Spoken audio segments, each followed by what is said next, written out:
আশ্রয়, এইটি না জেনে যদি সে ভগবানের ভজন না করে, সাধন ভজন না করে, তবে ভগবান খুব ব্যথা নিয়ে তিনি সেই ভক্তকে কি বলছেন? তিনি বলছেন ন মাং দুষ্কৃত তিন।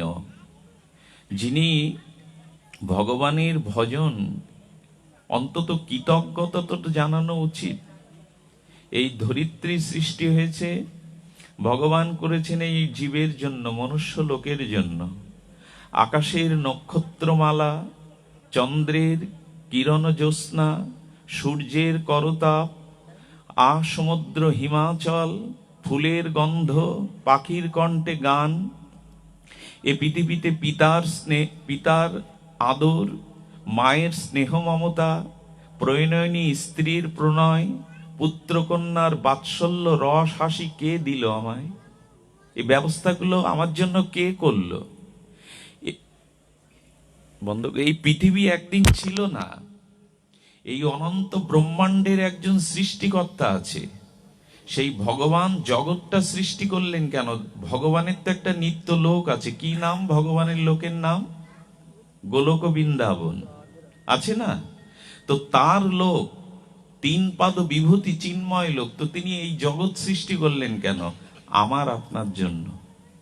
এই যজ্ঞের, আনন্দ যজ্ঞের জগৎ সৃষ্টি করলেন আপনার আমার জন্য। শুধু কি সৃষ্টি করে যদি মরুভূমির ভূমিকে আমাকে ছেড়ে দিত? আমার জন্য জল দিয়েছেন, মাটি দিয়েছেন, বায়ু দিয়েছেন, পিতার কোল দিয়েছেন, মায়ের বুকে দুগ্ধ দিয়েছেন, পাখির কণ্ঠে গান দিয়েছেন, ফুলের সুগন্ধ দিয়েছেন, কি দেননি তিনি? তো এই সব ভগবানের কৃপা প্রাপ্ত হয়ে যারা ভগবানকে ভজন করে না, ভগবান বলছেন এরা দুষ্কৃতকারী। ন মাং দুষ্কৃত তিন, এরা দুষ্কৃতকারী, মূঢ়। পৃথিবীতে এরা মূঢ়। মূঢ় ব্যক্তি মানে মূর্খ, অজ্ঞান। ন মাং দুষ্কৃত তিন মূঢ়া। ভগবান একটু কষ্ট পেয়েছেন।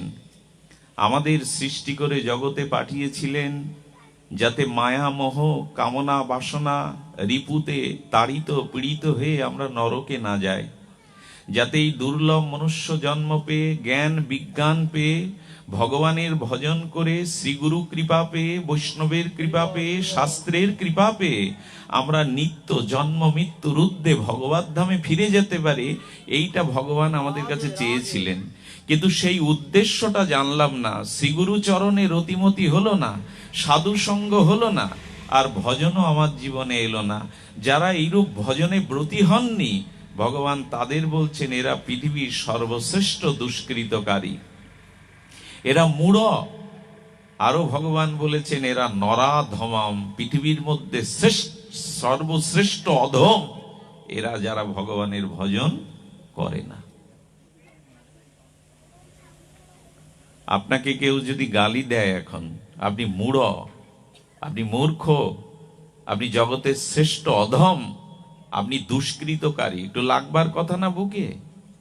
কিন্তু স্বয়ং ভগবান বলছেন। কাদের বলছেন? আচ্ছা, এই ভগবানের ভজন আমরা করি না কেন? পিতাকে ভালোবাসি, মাতাকে ভালোবাসি, সুন্দরী রমণী স্ত্রীকে ঘরে এনে তাকে ভরণ পোষণ ভালোবাসি, পুত্র কন্যাকে লালন পালন করি, আত্মীয় স্বজনের প্রতি দায়ী দায়িত্ব পালন করি, জিহ্বাকে খাদ্য দেই, চোখকে রূপ দেই, চর্মকে স্পর্শ দেই, নাসিকাকে ঘ্রাণ দেই, জিহ্বাকে রস দেই। সব কিছু হচ্ছে, ভগবানের ভজনটা কেন করছি না? সব চলছে তো আমাদের, খাওয়া দাওয়া, ভোগ বিলাস, আত্মীয় স্বজন, সংসার।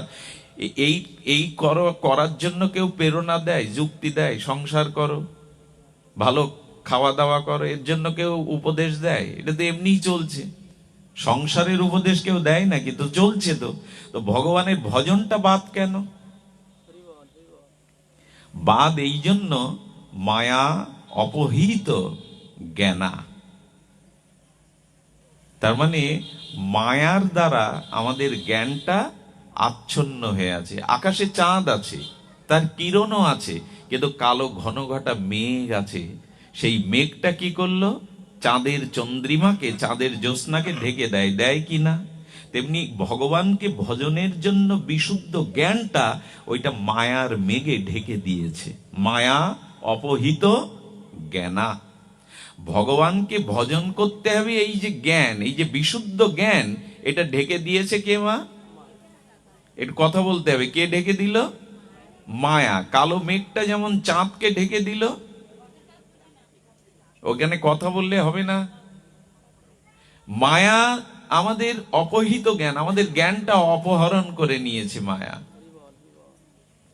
আচ্ছা, আপনি খুব বড় লোকের ছেলে, তো আপনার বাবা আপনার বাড়ির মধ্যেই গুপ্তধন, সেই সোনার টাকা রূপার টাকা, বাড়ির তখন তো ব্যাংক ব্যবস্থা ছিল না, তো ভবিষ্যৎ সন্তানের জন্য সুখে থাকবে, দুধে ভাতে থাকবে, অভাব অনটন হবে না, তাই বাবা সন্তানকে জানিয়ে যেতে পারেনি, কিন্তু গুপ্তধনটা ঘরের মধ্যে পুঁতে রেখেছে। এখন ছেলের তো, পুত্রের তো এই সন্ধান জানা নেই, সে দুরবস্থা ব্যতীত এখন ভিখারির ন্যায় ভিক্ষা করে, কাঙাল। আচ্ছা, যার ঘরেই গুপ্তধন সে যদি ভিক্ষা করে কেমন হয় না? কিন্তু ভিক্ষাটা করছে কেন? ওই জ্ঞানটা, ওইটি জানা নেই যে আমার পিতা আমার ভবিষ্যতের জন্য গুপ্তধন পুঁতে রেখেছে। তেমন ভগবান বলছেন, আমাকে ভজন করবার জন্য, আমাকে পাওয়ার জন্য, জীবনে কল্যাণ বা মঙ্গল লাভের জন্য আমি তোমার ভিতরে ধন অর্থাৎ প্রেম ভক্তি ভগবত ধনটা গোপনে রেখে দিয়েছি। দুর্ভাগ্য তুমি সেটা জানলে না, না জেনে এখন তোমার ধনীর ছেলে তুমি কাঙাল হয়ে ভিক্ষা করে বেড়াচ্ছ। আমাদের অবস্থাও কিন্তু তাই। আমাদের পরম পিতা ভগবান, আমরা অমৃতের পুত্র। আচ্ছা, রাজার ছেলে ভিখারি হবে কেন? আমরা তো ভগবানের থেকে এসেছি, আমরা তো অমৃতের পুত্র, তারপরে কাঙাল হব কেন? বলো, কাঙাল হয়েছি ভগবানকে ভুলে গিয়ে, ভগবানের ভজন না করে। ওই অভিশাপে মায়া আমাদেরকে ভিখারি সাজিয়েছেন। আমরা ভিখারির পুত্র না, গোবিন্দ আমাদের পরম পিতা। হ্যাঁ, তো আমরা ভিখারির ন্যায় কেন? কারণ ধন সম্পদটা যে গুপ্তধন পোতা আছে, এর সন্ধান আমাদের জানা নেই। আচ্ছা, ওই বাড়িতে একজন ত্রিকালদর্শী তপস্বী এলো, যিনি জ্যোতিষ বিদ্যায় পারঙ্গম, ভূত ভবিষ্যৎ বলে দিতে পারেন। তিনি হাত দেখে, বাড়ির অবস্থান দেখে বললেন, বেটা তুই ভিখারি সাজিস কেন? আরে তোর বাড়িতেই তো গুপ্তধনটা পোতা আছে, তুই জানিস না? তোর পিতা বলে যেতে পারেনি, ত্রিকালজ্ঞ জ্যোতিষী যোগী। তখন বললেন, যা পূর্ব দিকে খোঁড়, ওইখানে গুপ্তধনটা আছে, ওটা তুলে নিলেই তুই রাজার রাজা। ঠিক তেমনি আমাদেরও ভেতরে প্রেম ভক্তি নিজ কল্যাণের জ্ঞান ভগবান রেখে দিয়েছে। শুদ্ধ ভক্তি সবার হৃদয়ে আছে না, যে পাপী তার হৃদয় আছে, কিন্তু ঢাকা আছে। চাঁদটা যেমন মেঘ ঢেকে দিল, আপনার আমার প্রত্যেকের মধ্যে কৃষ্ণ প্রেম ভক্তি আছে, এমন নয় যে অমুকের আছে আপনার নাই। ভগবান এরকম পক্ষপাতিত্ব করেনি। নিত্য সিদ্ধ কৃষ্ণ প্রেম সাধ্য কব, এটা আছে, প্রেমটা সকলের মধ্যে আছে। আচ্ছা, যে জলটা ড্রেনের গর্তের মধ্যে আটকে গেল, ও যাওয়ার কথা ছিল কোথায়? জলটা গড়িয়ে গড়িয়ে, জলটা যখন স্রোত হয়ে ড্রেন দিয়ে যায়, তখন গড়িয়ে গড়িয়ে প্রথমে খালে যায়, খাল থেকে নদীতে যায়, নদী থেকে ধীরে ধীরে গঙ্গায় বা সাগরে যায়। জলের লক্ষ্য তো ওইখানে যাওয়া, কিন্তু ড্রেনে যেতে গিয়ে যদি গর্তে আটকে যায়, বলো ধুলাবালি পড়ে, গাছের পাতা পড়ে, জলটার যে প্রদূষণ হয়ে যায়, দূষণ হয়ে যায়, লাল রং হয়ে যায়, কিছুদিন পর পোকামাকড় হয়। আচ্ছা, জলের তিনটে ধর্ম, একটা হলো স্নান করা, একটা হলো পান করা। তো এই দুটো ধর্ম কি আর থাকলো? পোকামাকড় হলে, দূষিত হলে স্নান করতে পারবেন ওই জলে? পান করতে পারবেন? পারবেন না। কিন্তু জলের ধর্ম, স্নান করাও যায়, পানও করা যায়। কোথায় গেলে, ও যদি গঙ্গায় গিয়ে পড়তো, সাগরে গিয়ে পড়তো, তখন ওর ওই জল পান করাও যেত, স্নান করাও যেত। কিন্তু ওই জলটা সাগরে বা নদীতে পড়তে পারলো না, গঙ্গায় গর্তে আটকে থেকে ধুলাবালি গাছের পাতা পড়ে পোকামাকড় হয়ে গেল। তার মানে আমরাও তেমনি, আমাদের হৃদয়ে যে ভক্তিরূপ জল আছে, ওইটা গোবিন্দ চরণে যেতে চাচ্ছে। মাঝখানে সংসারের গর্তের মধ্যে, ক্ষুদ্র জায়গার মধ্যে আমি আমার কামনা বাসনা দিয়ে আটকে গেলাম। বোঝা যাচ্ছে কথাটি? জলটা গড়িয়ে যদি নদীতে গিয়ে পড়তো, নদী সাগরে ঢেউ দিয়ে পৌঁছে দিত, ওরা পোকামাকড় হতো না, তখন স্নান করাও যেত, শোধন করে পান করাও যেত। কিন্তু এখন গর্তের জলটা তো পোকামাকড় হয়ে গেল, তো পাও দেওয়া যাবে না, স্নান করা তো দূরে থাক। তেমনি আমরাও আটকে গেছি। কথা বোঝা যায়? আমরা আটকে গেছি এই সংসারের গণ্ডির মধ্যে। এই আমার পিতা, এই আমার মাতা, এই আমার স্ত্রী, এই আমার পুত্র, এই আমার টাকা, এই আমার রূপ, এই আমার যৌবন, এই গর্তের মধ্যে আটকে গেছি। এই জন্য পোকামাকড় হয়ে গেছে, শান্তি নেই। ওই জলে আর স্নানও করা যাবে না, পানও করা যাবে না। এখন উপায় কি মা? উপায় হলো বৃষ্টি হতে হবে। 2-3 দিন এক নাগারে যদি বৃষ্টি হয় ঝরঝর করে, তাহলে বৃষ্টির জলটা স্রোত হয়ে গিয়ে ড্রেনে পড়লো।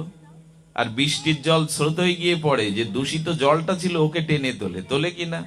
গর্তের ভিতরে স্রোতের জল চলে গেল, গিয়ে ওই যে দূষিত জলটা ওইটা তুলে নিয়ে ওই বৃষ্টির জল স্রোত হয়ে আর নালা দিয়ে, খাল বিল দিয়ে নদীতে পড়লো। এতদিন দূষিত ছিল, কিন্তু নদীতে পড়ার পর আর দূষণ থাকলো? এখন আমাদের কর্তব্য কি? ওই যে আটকে গেছি আমরা, দূষিত হয়ে গেছি, এখন ওই জলটা ওখান থেকে বের করে নদীর দিকে ধাবমান হতে হবে স্রোত দিয়ে। তেমন আপনি আমি, যে আমি আমার অহংকার, এতে মজে আছি স্ত্রী পুত্র রূপ রস গন্ধ নিয়ে, এখন বৃষ্টি হতে হবে। উপায় কি? বৃষ্টি হতে হবে। এই বৃষ্টিটা কি? বলে এখন এখানে মেঘ হয়েছে, এখানে একটা ভাগবত অনুষ্ঠান, ভক্তরা এসছে, এখানে মেঘ হয়েছে। কি মেঘ? কৃষ্ণ কথার মেঘ হয়েছে, হরিকথার মেঘ হয়েছে। তো সেই হরিকথার মেঘ থেকে অমৃত ভগবানের লীলারূপ কথারূপ বৃষ্টি ঝরছে এখন। আর ওই বৃষ্টিটা মানে হরিকথার অমৃত বরিশনটা আমাদের কান দিয়ে ঢুকছে। ঢোকার পরে ওই যে গর্তের মধ্যে অজ্ঞানতা ছিল, পোকামাকড় কামনা ছিল, এই হরিকথারূপ বৃষ্টি, হরিকথারূপ স্রোত আমার হৃদয়ে গিয়ে আমাদের মনটার ভিতরে এই দূষিত ভাবটা দূর করে এখন ভগবানের নাম রূপ লীলা কথা। এই জন্য আমাদের প্রাণটা এখন শীতল হচ্ছে, আমাদের প্রাণটা এখন সংসারমুখী নয়, আমাদের প্রাণটা এখন কামনা বাসনা হৃপীন্দ্রমুখী নয়। এই হরি কথা সাধু সঙ্গে শ্রবণ করতে করতে আমাদের মনটা এখন ভগবানের চরণের দিকে যাচ্ছে। এই জন্য এখানে যতক্ষণ থাকবেন ততক্ষণ মাথায় আর চিন্তা থাকবে না, অন্তরে আর দূষণ থাকবে না, একটা পরম শান্তি পাবেন যদি হরি কথা শুনতে থাকেন। শান্তিটা পাচ্ছেন কেন? কোনো ঔষধের দোকানে, কোনো ডাক্তারের কাছে গিয়ে বলতে পারবেন আমার মন খুব অশান্ত, আমার মনে কিছু ভালো লাগে না, একটা ঔষধ দিন, ব্যবস্থা দিন যাতে মন শান্তি পায়? দিতে পারবে ডাক্তাররা? এরকম কোনো ওষুধ জানা আছে মনের শান্তির ওষুধ? বলেন একমাত্র ওষুধ হলো সাধু সঙ্গ, হরি কথা শ্রবণ করো। অলসতা ত্যাগ করে, নিদ্রা ত্যাগ করে, শ্রদ্ধালু হয়ে, পিপাসাক্ত ব্যক্তি জলের জন্য যেমন পিপাসায় ছটপট করে, হরি কথা আস্বাদনের জন্য এরকম পিপাসাক্ত হয়ে হরি কথা শ্রবণ করো। এটি ভেতরে যাবে, তোমার অজ্ঞানতা অশুদ্ধটাকে ভাসিয়ে নিয়ে তোমাকে কৃষ্ণের চরণে পৌঁছে দেবে। হরি কথা, হরি কথা শ্রবণ করো। তাহলে মায়া অপহিত জ্ঞানা, আমাদের জ্ঞানটা অপহিত, হরণ করে নিয়েছে কে? ওই ছেলেটা যেমন জানে না বাবা গুপ্তধন পুঁতে রেখেছে, কে এসে জানালো? ত্রিকালজ্ঞ জ্যোতিষী। আমাদেরকে জানাবে, আমাদের জানাবে শ্রী গুরুপাদ পদ্ম। সাধুগুরু বৈষ্ণব আমাদের জানিয়ে দেয়, বাবা তুমি ভজন করছো না, তোমার মায়া ধরেছে। আচ্ছা, মায়ার সাথে আমরা একটু পরিচয় করি। মায়া কাকে বলে? ওখানে কথা বলা যাবে না মা। মায়া কাকে বলে? মায়া হলো ভগবানের বহিরঙ্গা শক্তি। এই যে বিদ্যুৎ তো একটা শক্তি, ওই শক্তিটা, আলোটা জ্বলছে, মাইকে কথা বলা যাচ্ছে, পাখাটা ঘুরছে, সব তো শক্তি আছে। কারেন্ট অফ হলে এগুলো চলবে? তার মানে একই শক্তি, বিদ্যুৎ, বাল্ব জ্বালাচ্ছেন, মাইক বাজানো যাচ্ছে, শব্দযন্ত্র, পাখাটা ঘুরছে, টিভিটা চলছে, আলাদা আলাদা ক্রিয়া হচ্ছে, কিন্তু শক্তি একটাই, কারেন্ট। আর এটা অফ হয়ে গেলে এগুলো সব বন্ধ হয়ে গেল। তো ভগবানের অনেক শক্তি আছে, তার মধ্যে একটা শক্তি হলো বহিরঙ্গা শক্তি। বহিরঙ্গা মানে যা বাইরে থাকে, ভেতরে না। সেই বহিরঙ্গা ভগবানের শক্তির নাম হলো, কথা বলতে হবে, মায়া। সেই শক্তির নাম কি? একটু বলাচ্ছি কেন বারবার, যাতে ঘুমটা অলসতাটা না আসে, আর নিজে সাই দিলে কথাটা মনে থাকে। ইসকনের প্রভুরা যখন পাঠ করেন ওইভাবে বলান, আমাদের ঠিক অভ্যাসটা নাই, তবে এখন মনে হয় মাঝে মাঝে বলালে ভালো কথা, যে কথাটা আমরা নিচ্ছি কিনা। সেটি হলো ভগবানের বহিরঙ্গা শক্তির নাম হলো মায়া। মায়ার কাজ কি? শক্তির কাজ কি? যে বিদ্যুতের কাজ, মাইক চলছে, লাইট জ্বলছে, মায়ার কাজ কি? মায়ার কাজ হলো যেটা নাই ওইটা সে দেখাবে, যা মিথ্যা তা সত্য করে দেখাবে, যা নাই তাকে দেখাবে। কিরকম? সূর্যের আলোটা ঠিকরে আপনার চোখে ঝলসে গেল, সূর্যের দিকে তাকালে মধ্য গগনে উদ্দীপ্ত সূর্য কিরণ, আপনার চোখটা ঝলসে গেল। দেখবেন চোখে কিরণ লাগার সাথে সাথে চোখটা বন্ধ করলে দেখবেন নীল, পিত, বেগুনি বিন্দু বিন্দু দেখা যাচ্ছে, যায় কিনা? আচ্ছা, ওগুলো কি আছে আমার সামনে? দেখা যাচ্ছে কেন? চোখে জাদা লেগে গেছে, সূর্যের তাপ পড়েছে। আচ্ছা, বুঝলাম। সেটি হলো সূর্যের কিরণটা যখন আয়নার উপরে পড়ে, দর্পণের উপরে, তখন ওর দিকে তাকানো যায়? অধিক উজ্জ্বল হয় না? চোখটা ঠিকরে যায়। আর চোখটা যখন ঝলসে যায়, আপনি দেখলেন পিত, নীল, বেগুনি বিন্দু বিন্দু। আসলে ওগুলি নাই। আচ্ছা, কারো চোখের রোগ হয়েছে, চৌকোটা রোগ হতে পারে, ছানি পড়তে পারে, সে আকাশের দিকে তাকিয়ে দেখছে কি নীল আকাশকে দেখছে কালো। এটা কি আকাশের দোষ না ওর চোখের দৃষ্টির দোষ? চোখের দৃষ্টির দোষ। অর্থাৎ যা নেই তাও দেখাচ্ছে, সামনে বিন্দু বিন্দু ওটা নেই তবু দেখাচ্ছে। মায়ার কাজ কি জানেন? মায়ার কাজ হলো যেটা মিথ্যা, যেটা তোমার অমঙ্গল করবে, যাতে তোমার জন্ম মৃত্যু জরাব্যাধি ভোগ করতে হয়, যেটা দুঃখময় ওটা সুখের করে দেখাবে।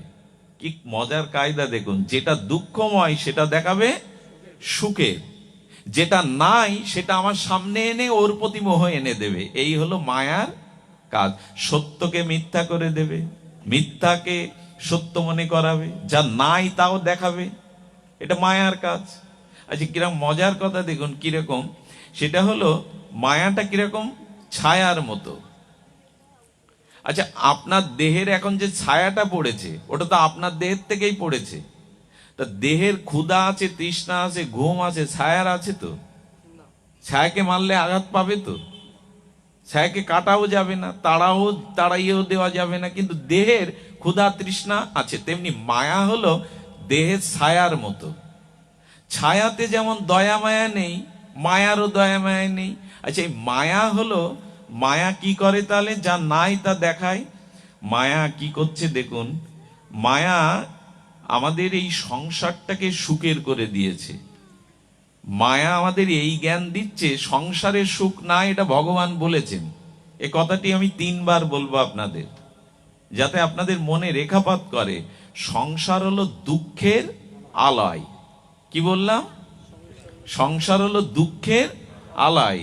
গীতায় ভগবান বলছেন শুধু দুঃখের জায়গা না, সংসারটা হলো কারাগার। সংসার হলো, আচ্ছা, বাড়িতে কুড়ে ঘর, হাজতে গেলে 3 তলায়ও রাখে, ফ্যানের ব্যবস্থা আছে, টিভি আছে, ওখানে টাকা জমা দিলে আমি প্রতি সাজে ভালো মন্দ খেতে পারবেন। তো যার বাড়ি কুড়ে ঘর, অথচ কারাগারে সে ফ্যানের তলে, টিভির তলে, পাকা বাড়িতে থাকে, তার কি শান্তি হয়? ওই পাকাতে থাকলেও হয় কি? তো মায়া কি করছে? সংসারটা কারাগার। সংসারে কেউ কারো না, যৌবন আছে, আয় করে দিতে পারছি, তোমার সুখের ব্যবস্থা করতে পারছি, তাই তুমি আমাকে মানো, তাই তুমি আমাকে মনে রেখেছো, তাই তুমি আমাকে আপন ভাবো। প্যারালাইসিস হয়ে পড়ে থাকলে, আয়না করতে পারলে, তোমার সুখের কোনো ব্যবস্থা না করতে পারলে, তুমিই প্রার্থনা করবে, ভগবান ওকে তুলে নাও, আর পাচ্ছি না, ওকে মুক্তি দাও আর আমাদের মুক্তি দাও। যে মানুষটা একদিন খুব প্রিয় ছিল, সংসার চালাতো, সে প্যারালাইসিস হয়ে পড়ে থাকলো, এখন ভগবানের কাছে উল্টে মন্ত্র বলছেন, প্রভু ও কষ্ট পাচ্ছে, আমরাও পাচ্ছি, তুলে নাও। যতদিন দিতে, যে লেবুটা, কাগজি লেবুর সময় আসছে, পাতে 2-1টা লেবু চাই মানুষ, খেতে খেতে কাগজি লেবু তো চাই। আচ্ছা, লেবুটা পাতের উপর কতক্ষণ থাকে? যতক্ষণ রস নিগড়ে না নেবেন ততক্ষণ পাতে ওর জায়গা। রস নিংড়ানো হলে ওকে সাইডে ফেলে দিলেন কিনা? ঠিক সংসারের অবস্থাটা আপনার লেবুর মতো, রস যতক্ষণ দিতে পারলেন ততক্ষণ আপনি ভালো। আচ্ছা, এ প্রমাণ কি দেওয়া লাগবে না? আমরা হাড়ে হাড়ে টের পাচ্ছি, হাড়ে হাড়ে টের পাচ্ছি কিনা? তো সংসারটা কারাগার, সংসারটা দুঃখের, এখানে প্রকৃত কেউ কারো না। এটা কে বলেছে? ভগবান। মায়া করছে কি এই কথাটা ঢেকে দিয়ে, আচ্ছা এখন একটা কালো পর্দা দিয়ে দিন আমার সামনে, একটা কালো পর্দা টানালে কি হবে? আমি আপনাকে দেখতে পাবো না, আপনি আমাকে দেখতে পাবেন? পর্দাটা দুজনকে ঢেকে দিল। তেমন মায়া, এই বহিরঙ্গা শক্তি মায়া, সেই সংসারটা কারাগার কিন্তু দেখাচ্ছে সুখের, সংসারটা দুঃখের কিন্তু দেখাচ্ছে সুখের। যারা আপন না তাদেরকেও আপন করে দিচ্ছে। এখন আয়নাতে ডান হাত দেখালে কি হাত দেখায়? মায়া করে কি, যেতে সুখ নেই তাতে সুখ, সংসারে সুখ নেই তা। আচ্ছা, এই দেহটা কি? মুখে দেখবেন ব্রণ, আমার মুখেও আছে ব্রণ, কারো নখ পচে গেছে, কারো মুখে ব্রণ, কারো বা ফোড়া হয়েছে, দাঁত হয়েছে, যেগুলো হাত দিতেও মানুষ ঘৃণাবোধ করবে। তারপরে কি, এই দেহের মধ্যে রক্ত, এই দেহের মধ্যে হাড়, এই দেহের মধ্যে নাড়ি ভুড়ি, এমনকি কৃমি কীট এই দেহের মধ্যে। এখন অপারেশন করলে খাদ্যনালীতে মলমূত্র পাওয়া যাবে প্রত্যেকের শরীরে, শুধু উপরে চামড়া দিয়ে ঢাকা, না হলে ওই জিনিসগুলো ঘৃণা ছাড়া আর কিছু না। আচ্ছা, আপনি যদি রক্ত এখন শোন, আপনি যদি হাড় চটকান, আপনি যদি নাড়ি ভুড়ি কৃমি কীট মলমূত্র চটকান, আপনাকে স্নান করে শুদ্ধ হতে হবে না? সাবান দিতে হবে না? তো ওইগুলো ভেতরে পুরে বাইরে একটা চামড়া দিয়ে বেশ করে ঢাকা, তাতে যার আসক্তি আছে এই দেহের ভোগের প্রতি, দেহ সাজানোর প্রতি, জানতে হবে মায়া তাকে জড়িয়ে ধরেছে। এই দেহটা সুখের না, এটা ব্যাধির মন্দির। কারো পিত্ত, কারো কফ, কারো জ্বর, কারো সর্দি, আর 9টা দাঁত দিয়ে দুর্গন্ধ বেরোচ্ছে। চোখ ধোবেন না, পিস্তি আদি আসবে, ময়লা জাপড়ে, নাসিকায় গন্ধ, মুখে একদিন দাঁত না মাজলে গন্ধ, নাসিকার ছিদ্রে গন্ধ, মুখে গন্ধ, মলমূত্রের দ্বারে গন্ধ, ভেতরে নাড়ি ভুড়ি মলমূত্র, চামড়া দিয়ে ঢাকা। এই ভোগের জন্য জগতের 100-র মধ্যে 99.5 জন এই দেহ ভোগের পিছনে, রূপ যৌবনের পিছনে ছুটছে। এটা মায়ার ক্ষমতা। কতগুলো 30 বছর লেগেছে বুঝতে, আজও বুঝিনি, কিন্তু এই কথাগুলো সাজাতে 30টা বছর লেগেছে। যে চামড়া দিয়ে ঢাকা। দুর্গা প্রতিমা করে কি করে?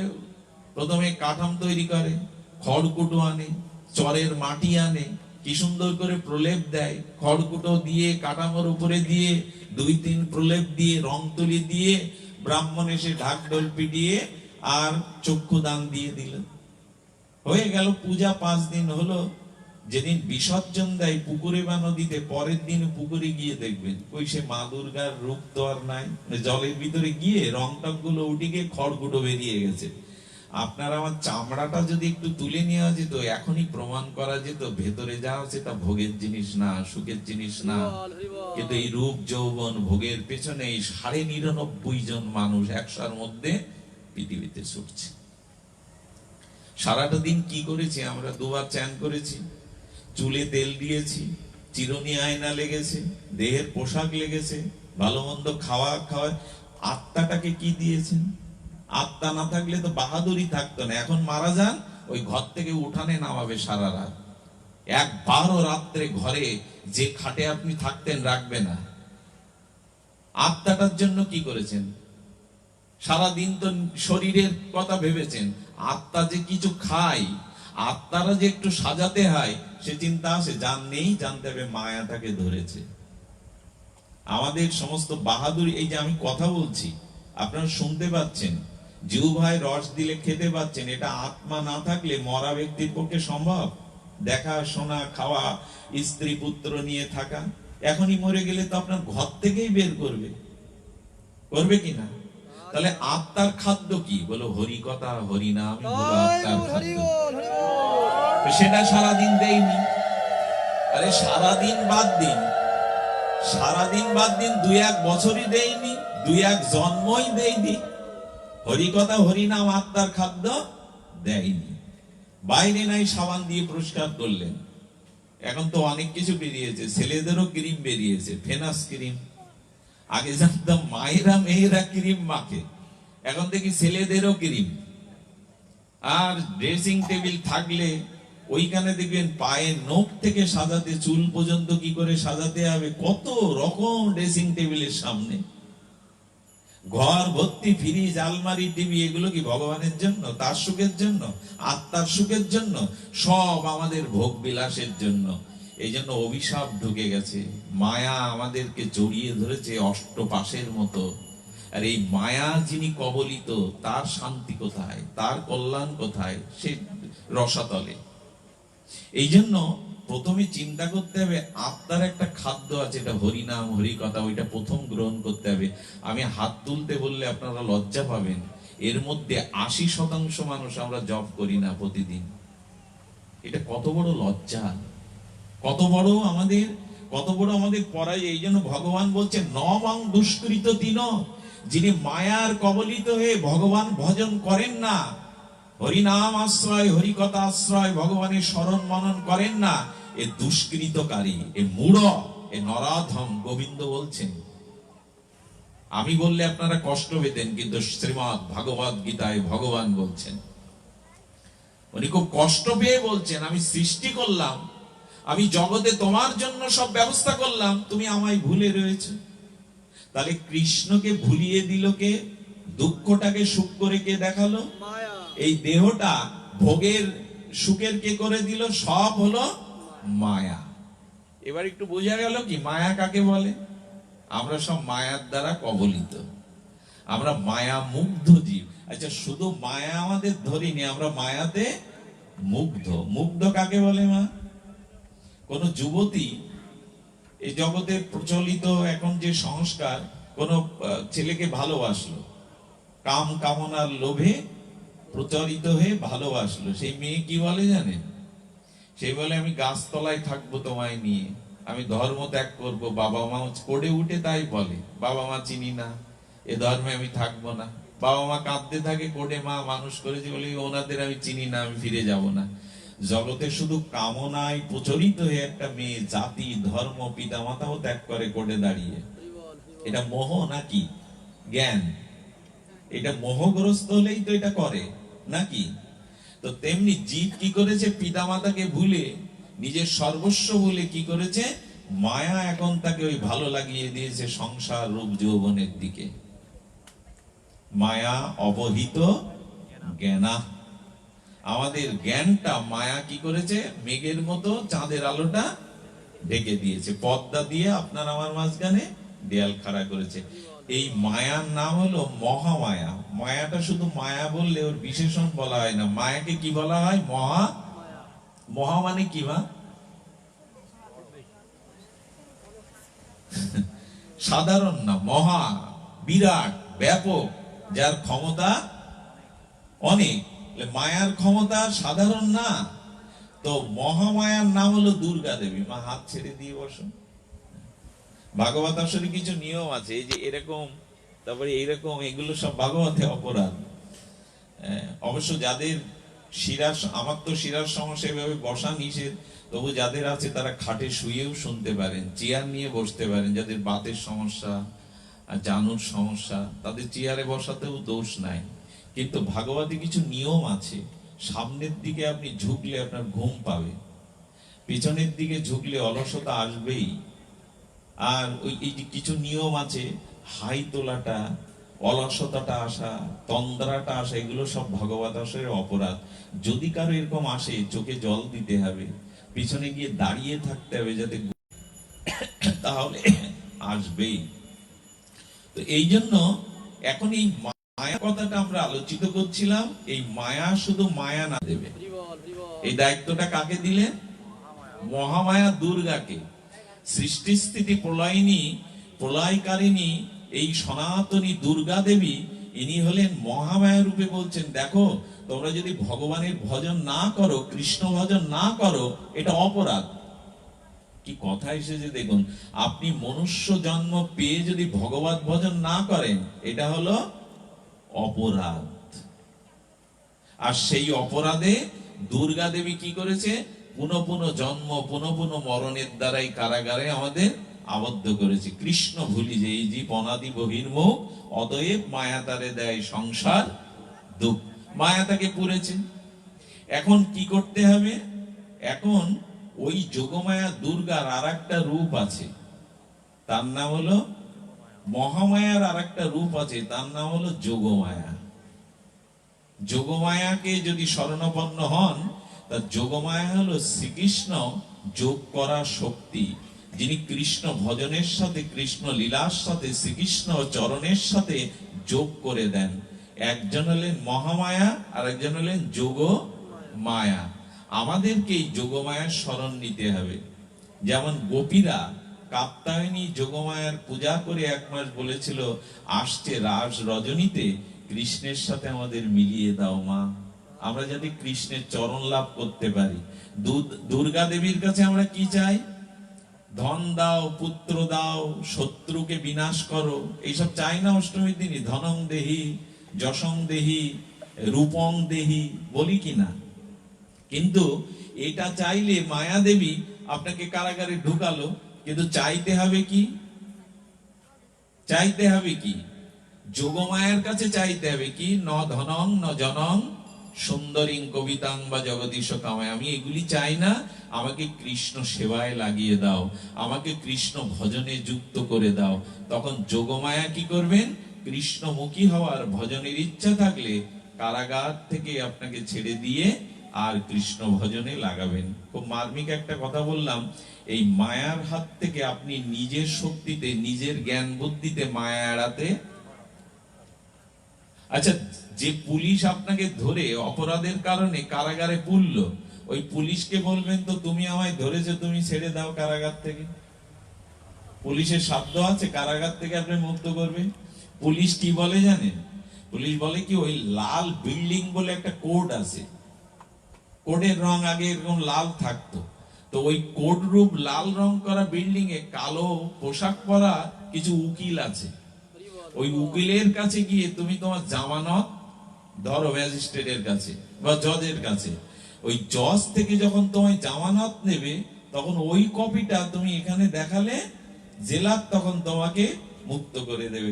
এখানে খুব সংকেত আছে, ভালো সংকেত। আমাদেরও এই মায়ারূপ পুলিশ, অপরাধ করেছি, কৃষ্ণ ভুলে গেছি, ভগবানের ভজন ভুলে গেছি, তাই আমাদেরও সংসার কারাগারে পুত্র আমার, কন্যা আমার, রূপ আমার, যৌবন আমার, টাকা আমার, এইসব অভিমানে কারাগারে পুরে দিয়েছে। এই জন্য শান্তিও নাই। বুকে হাত দিয়ে বলুন তো, কেউ চির শান্তিতে আছেন কিনা?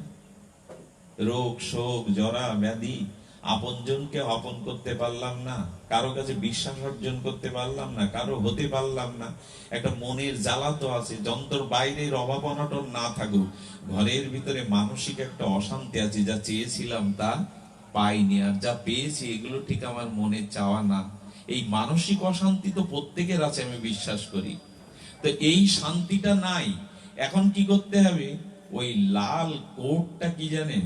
ওইটা শ্রী গুরুদেবের আশ্রম, ওইটা বৃন্দাবন, ওইটা নবদ্বীপ। ওইখানে গেলে ওই যে উকিলদের কালো ব্রাউন পরা থাকে, কালো, ওটা বিশেষ চিহ্ন, এর আইনজ্ঞ। তেমনি গুরুদেবেরও, বৈষ্ণবেরও একটা আলাদা পোশাক থাকে, গেরুয়া থাকলো কি তার পোশাক থাকলো। ওদের কাছে গিয়ে নিয়ে শ্রী গুরুর চরণ আশ্রয় করে দীক্ষা নিতে হবে। দীক্ষা নেওয়ার পর গুরুদেব এই ভবময়, জন্ম মৃত্যুময় জরা সংসার কারাগারের জন্য একটা জামানত নামা দিয়ে দেবেন। সেই জামানত নামাটা হলো হরি নাম, হরি কথা, সাধু সঙ্গ। গুরুদেব লিখে দেবেন, এই মন্ত্রই তোমাকে এই জন্ম মৃত্যু কারাগার হতে, এই হরি নাম তোমাকে জন্ম মৃত্যু কারাগার থেকে মুক্ত করে দেবে। আচ্ছা, জামানত নামাটা কোর্টের থেকে পেলে ম্যাজিস্ট্রেটের কাছে, কোর্টে এই কারাগারে দিলে, আর আপনার তো আমাদের দীক্ষা নিতে হবে সদ্গুরু, সাধুগুরু বৈষ্ণবের কাছ থেকে হরি নাম রূপ কৃপা জামানত নিতে হবে। এইটা এবার দুর্গা দেবীর হাতে দিলে যে, মা আমি এবার থেকে কৃষ্ণ ভজন করব, আমি হরি নাম করব, সাধু সঙ্গ করব, এই গুরুদেবের কাছে জামানত এনেছি। তখন দুর্গা দেবী জেলার আমাদের মায়া মুক্ত করে কৃষ্ণ ভজনে দিয়ে দেবেন। একটু আমরা ঘটনা করে বললাম যাতে বুঝতে সহজ হয়। তাহলে এখন কি করতে হবে? এখন আমাদের তেষাং সততযুক্তনাং ভজতাম প্রীতিপূর্বকম তদামি বুদ্ধি জাগাং তাং উপজান্তি তে। গীতায় ভগবান বলছেন আমার সাথে এবার যুক্ত হও। মনটা একে তাকে সবাইকে ভাগ করে দিয়েছো। 10 বার কি বলি দিন। এখন মিথ্যা কথা বলার একটা ভালো যন্ত্র হয়েছে, মোবাইল। কি বলে জানেন? দিনে 5-7 জনকে বলে তুমি আমার, এই প্রাণ মন আমি তোমায় দিয়ে বসেছি, আর কাউকে না। আচ্ছা, 5-7 জনকে এই একই কথা বলে যে প্রাণ তোমাকে দিয়ে দিয়েছি। আচ্ছা, ভেতরের যে আদি প্রাণ, ও যদি বলে তা প্রাণ যখন ওকে দিয়েছো আমার আর দরকার কি, আমি চলে যাই তোমার বুকের থেকে। আচ্ছা, প্রাণ যদি খাঁটি প্রাণ যদি চলে যেত, আর কাউকে বলবার সুযোগ পেতেন তুমি আমার, কি প্রাণ তোমায় দিলাম। ভাগ্য ভালো আদি প্রাণটা এইসব শোনার পরেও থেকে যায়, দয়া করে চলে যায়। প্রাণ যদি বলতো, যাকে তাকে বললে প্রাণ তোমায় দিলাম, ও যদি বলে তা দাও, প্রাণ দিয়েছে এখন আমার দরকার নেই, আমি চলে যাই। প্রাণ যদি ঠিক ঠিক রাগ করে চলে যেত, কিন্তু কৃপা করে রয়েছে এই জন্য প্রাণ বা আত্মা, আমাদের জীবাত্মা প্রার্থনা করছে কবে তুমি সাধু সঙ্গ করবে, কবে শুধু ভগবত ভজন করবে, কবে তুমি কাম কামনা লোভ পরিহার করে ভগবানের নাম রূপ লীলায় এই রসে ডুবে যাবে, সেই দিন মায়া তোমাকে ছেড়ে দেবে। আচ্ছা, একটা মায়া ছাড়বে কি করে, একটা ভালো সংকেত আছে, আপনাদের বলি, খুব ভালো লাগবে, হঠাৎ মনে এলো। সংকেতটা হলো, সংসার কেমন জানেন? আচ্ছা, দেবকীকে বিবাহের পরে দেবকীর দাদা কংস, দেবকী ছোট বোন, তো ওকে এত ভালোবাসতো যে কংস মথুরার রাজা। কে কে রাজা? কংস মথুরার রাজা না? আচ্ছা, বোনের বিয়ে হয়ে গেল বসুদেবের সাথে। তো বসুদেবের সাথে বিয়ে হওয়ার পরে তখন কংস কাঁদছে, একমাত্র স্নেহের বোন, স্নেহের এত এত ভালোবাসতো কংস দেবকীকে। তখন বলছে, দেবকী রে, আমি রাজা হলেও আমি তোর রথের ড্রাইভার হয়ে তোকে আর ভগ্নিপতিকে আমি পৌঁছে দেব। কোন রাজা ড্রাইভার সাজে? তো বোনকে ভালোবাসে, তাই বসুদেবকে আর দেবকীকে রথে নিজে সারথি হয়ে ড্রাইভার হয়ে কংস পৌঁছে দিচ্ছে। এটা পড়েছেন না, জেনেছেন না? দেবকীকে আর বসুদেবকে কে নিয়ে যাচ্ছেন রথে করে? রাজা। ওর তো ড্রাইভার ছিল, সারথি ছিল। আর বারবার দেবকীর দিকে তাকিয়ে চোখ দিয়ে জল পড়ছে কংসের। সবাই বলছে, দেখো বোনের প্রতি কি ভালোবাসা। আমরাও মজে গেছে, এ আমাকে ভালোবাসে, ও আমাকে ভালোবাসে। আচ্ছা, পরে কি ঘটলো? একটুখানি পরে, যার জন্য কাঁদছিল, যারে শ্বশুর বাড়ি পৌঁছে দেওয়ার জন্য নিজে ড্রাইভার হলো, সে সবার সামনে তলোয়ার বের করে চুলির মুঠি ধরে ওর মুন্ডু কাটতে গেল। ভাগবত সংকেত দিচ্ছে, এই হলো সংসার। আজকে যে তোমার খুব আপন, কিছুক্ষণ পরে দেখবে সেই আবার তোমার শত্রু হয়ে গেল। চুলির মুঠি ধরে কাটতে গেল। কংস দ্বারা ভাগবত শিক্ষা দিচ্ছে, এরই নাম সংসার। একটু আগে যে তোমার খুব প্রিয়, একটু পরে সেই তোমার অপ্রিয়। এই তো তোমাকে হত্যা করতে গেল। আজকে মামলা তো ভাইয়ের বিরুদ্ধে ভাই করে, স্ত্রী মামলা করছে স্বামীর বিরুদ্ধে, পুত্র কন্যা মামলা করছে বাবা মার বিরুদ্ধে, বাবা সম্পত্তি দেয় না বলে। এদিকে আদর যত্ন আমার আমার করে তো মুখে ফেনা তুলে দেয়, সব আমার সব আমার। তো বলছেন এই কংসের অবস্থা দেখো, একটু আগে যে কাঁদছিল বোনের জন্য, সে এখন মারতে গেল। আচ্ছা, ওদের কংস কোথায় পুরে রাখলো? বসুদেব বোঝালো যে ও তো তোমায় মারবে না, ওর গর্ভের সন্তান মারবে, তো সন্তান হলেই তোমার হাতে তুলে দেবো। কারাগারে বন্দি করলো। তার মানে এই কংস হলো অভিমান, কংস হলো অহংকার। এই অহংকার আর অভিমান আমাদেরকে সংসার কারাগারে। আচ্ছা, হাতে পায়ে কি ছিল বসুদেব দেবকী? বেড়ি পরা ছিল না? কি সংকেত দেখুন, শুনলে আশ্চর্যান্বিত হবেন। কি সংকেত দিয়েছে ভাগবত। বললেন কি, অনেকেই না বলে কি, মনে করি একটু সাধু সঙ্গে যাব, মনে করি একটু নবদ্বীপ বৃন্দাবনে যাব, মনে করি একটু গুরু আশ্রমে যাব, মনে করি যেখানে একটু ভাগবত কথা হয় যাব, কিন্তু আমার হাত পা বাঁধা। বলে কি না? সব কাজের সময় পায়, হরিনাম করবার, ভগবানের পায়ে একটা তুলসী দেওয়ার সময় কি বলে ওইখানে অজুহাত। মানুষের হাত কয়টা? দুটো। এখন আমাদের হাত সবার তিনটে, একটা গজিয়েছে অজুহাত। আমি সব কাজের 8 ঘন্টা ঘুমানোর সময় পাই, বন্ধুদের সাথে আড্ডা দেওয়ার সময় 3 ঘন্টা সিরিয়াল বা টিভি দেখার সময় পাই, শুধু 4 মালা 20 মিনিট জপের সময় নেই। ঠাকুরের চরণে একটু চ্যান করে একটা তুলসী পাতা দেব। আর আমাদের দেশের কি অভিশাপ, আমাদের দেশের পুরুষ মানুষ যারা, আমরা ভাবি কি ঠাকুর সেবাটা মেয়েদের কাজ। কি দুঃখের কথা জানেন, অনেকেই কল করে আমাদের কাছে, সাধু ভেবে করে যে বাবা আমার তো মেয়েদের বিশেষ মাসের 4টে দিন পূজা পার্বণ করা যায় না, ঋতুমতি হলে কি করে জানেন, প্রায় হিন্দুর বাড়িতে ওই 4 দিন সেবা বন্ধ থাকে, ঠাকুর সেবা। আর এরকম শেখানো হয়েছে, এগুলো উচিত না। ওই 4 দিন মেয়েরা সেবা দেবে না বলে বাড়ি আর কেউ নেই, ওই পুরুষেরই উচিত ওই 4 দিন শুধু না, তাকে প্রতিদিন, কারণ একমাত্র পুরুষ হলেন গোবিন্দ, আমরা সবাই প্রকৃতি। আমরা কেউ পুরুষ দাবি করলে ভুল করবে, আমরা সবাই প্রকৃতি। আমরা সেজেছি পুরুষ। আচ্ছা, যাত্রা মঞ্চে একজন রাজার রোল করছে, সিংহাসন দিয়ে মন্ত্রী 2 জন পাখা দিয়ে বাতাস করছে, বলছে এই একে 1 লক্ষ টাকা দিয়ে দাও, দাও ওকে 1 লক্ষ টাকা দিয়ে দাও। আসরে বললো আর 1 লক্ষ টাকা। যে গ্রিন রুমে যখন যাত্রা শেষ হয়ে এলো, তখন ওকে বলবেন তো 200 টাকা দাও আমায়। বেটা তো 200 টাকার ক্ষমতা নেই, ওইখানে মন্ত্রী সেজে এই 1 লক্ষ টাকা ওকে দিয়ে দাও, দাও ওকে 1 লক্ষ টাকা। 10 বিঘে জমি গ্রিন রুমে 200 টাকা দেওয়ারও এমনি তো অভাব, ও রাজার পেলে করছে, গলা টলা ভালো, দেখতে ভালো। এই সংসারটা একরকম যাত্রা, আমরা পুরুষ বলে দাবি করছি। ঠাকুর সেবাটা প্রত্যেকেই করবেন। দীক্ষা নেওয়ার পরে যে পুরুষ নারী গোবিন্দের চরণে তুলসী দেয় না, তার দীক্ষা ফলবতী হয় না, দীক্ষা কোনো কার্যকারী হয় না। শুনেনি কি অভিশাপ। আমরা মনে করি ঠাকুর সেবা মেয়েদের কাজ। আচ্ছা, বৃন্দাবনে নবদ্বীপে মঠ মিশনে কারা সেবা করে? গোবিন্দের ভোগ লাগায় কারা? বাবাজিরা লাগাই তো। আপনি কেন বলবেন যে আমাদের বাংলাদেশে চিন্তা করুন, ওই 4টে দিন ঘরে সেবা বন্ধ। আপনি খাবেন, চান করবেন, ঘুমাবেন, অথচ ঠাকুর সেবা বন্ধ। প্রায় ঘরে এটা হয়। কিন্তু সেই সময় ছেলেকে বলতে হবে, মেয়েকে বলতে হবে, ওর বাবাকে বলতে হবে, যাও ঠাকুর ঘরে যাও, এটা তোমার ডিউটি। এসবগুলো সব না জানতে জানতে, আলোচনা না হতে হতে আমরা ভাগবতে তো যাই না। পুজো পার্বণ আমরা খুব হই হুল্লোড় করি, কি আছে ওখানে? লাইট, প্যান্ডেল, খাওয়া দাওয়া, মেয়ে জামাই, মেসো মাসি, ভালো মন্দ খাওয়া। জানার কি হলো? যজ্ঞে যান, চা খেয়ে নাম করতে উঠছে, বিড়ি খেয়ে নাম করতে উঠছে, একাদশীটা পর্যন্ত করে না। ঘরে তার কোনো হরিনাম নেই, সে গলায় সুর আছে, রাগ রাগিনী শিখে 30,000 টাকা দিয়ে নাম করে চলে যাচ্ছে। 24 ঘন্টার মধ্যে 4 ঘন্টা 2 প্রেয়ার নাম করে, থাকলো 20 ঘন্টা, 8 ঘন্টা ঘুমাক। আর ঘন্টাগুলো সে কি করে?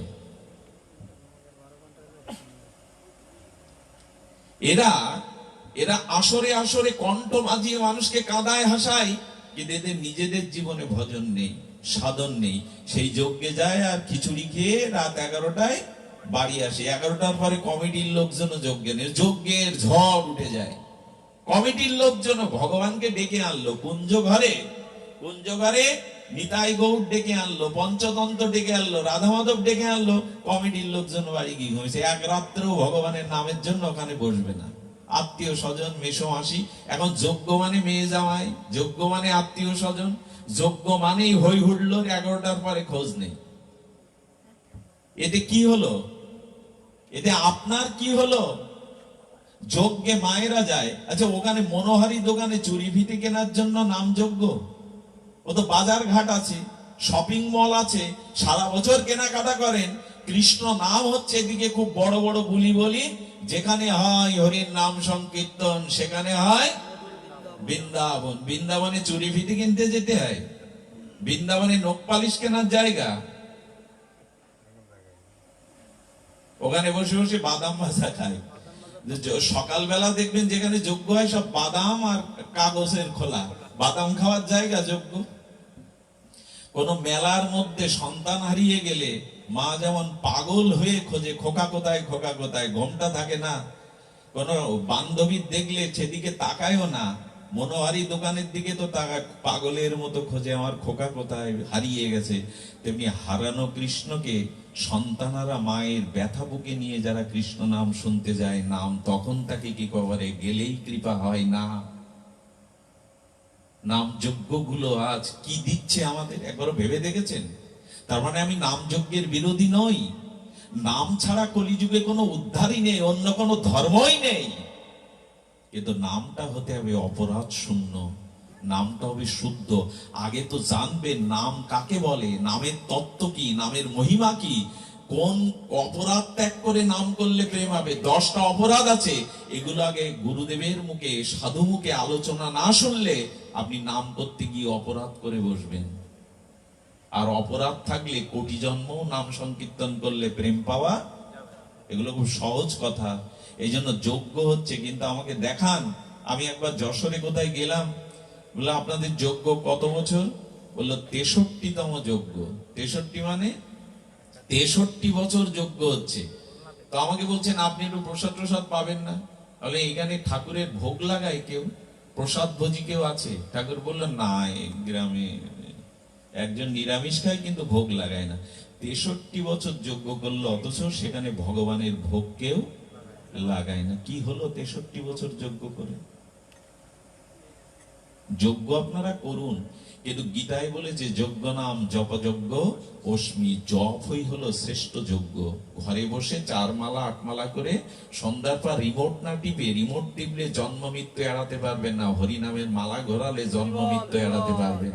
ওইটা টিপুন, ওই মালা টিপুন, কাজ হবে। কাকে বলবেন? কজন নাম নেয় সন্ধ্যার পরে? 20 মিনিট লাগে 4 মালা জপ করতে। এর মধ্যে 80% লোক আমরা জপের মালা নেইনি, জপ করিও না।